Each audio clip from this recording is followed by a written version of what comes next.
മായി ബന്ധപ്പെട്ട നിമിഷം നിയമപരമായ തുടരുക. ഇപ്പോൾ ചാലക്കുടി MLA സതീഷ് കുമാർ ഇപ്പോൾ നമുക്കൊപ്പം ചേരുകയാണ്. സതീഷ് കുമാർ MLA, ഇപ്പോൾ വലിയ രീതിയിലുള്ള പ്രതിസന്ധിയാണ് അരിക്കൊമ്പൻ വിവിധ സ്ഥലങ്ങളിൽ ഉണ്ടാക്കുന്നത്. ആദ്യം ഇടുക്കിയിലായിരുന്നു, ഇപ്പോൾ ഇതാ അങ്ങയുടെ മണ്ഡലമായ ചാലക്കുടിയിലേക്കും എത്തിക്കഴിഞ്ഞിരിക്കുന്നു. അപ്പോൾ ഈ അരിക്കൊമ്പനെതിരെ വലിയ പ്രതിഷേധങ്ങൾ മണ്ഡലത്തിൽ തന്നെ ഉയരുന്നുണ്ട്. എങ്ങനെയായിരിക്കും അരിക്കൊമ്പനെ നേരിടാൻ പോകുന്നത്? ഇപ്പോൾ കോടതിയിലൊക്കെ ഹർജിയൊക്കെ നൽകിയിട്ടുണ്ട്, എങ്കിൽ പോലും പ്രതിഷേധങ്ങളൊക്കെ ഉയരുന്നുണ്ട് ജനങ്ങളുടെ ഭാഗത്തു നിന്നും.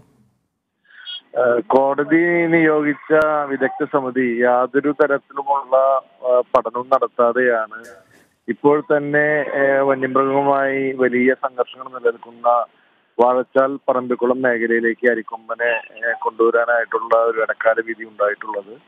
ഇത് തികച്ചും തെറ്റായ ഒരു തീരുമാനമാണ്.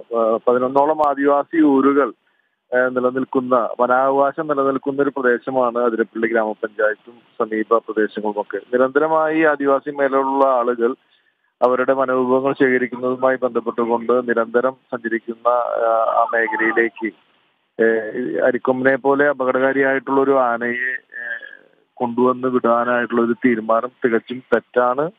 വലിയ ഒരു ജനകീയ പ്രതിരോധം തീർത്തുകൊണ്ട് അതിനെതിരായിട്ടുള്ള ശക്തമായ നിലപാടുകൾ സ്വീകരിക്കും. കോടതിയെ വിവരങ്ങൾ ബോധ്യപ്പെടുത്താനായിട്ട് കോടതിയിൽ ഈ വിഷയത്തിൽ കക്ഷി ചേരാനായിട്ട് തീരുമാനിച്ചിട്ടുണ്ട്.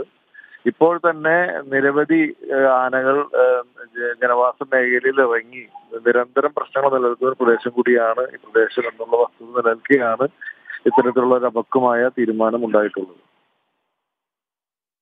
വളരെയധികം നന്ദി MLA ഈ ഘട്ടത്തിൽ പ്രതികരിച്ചതിന്.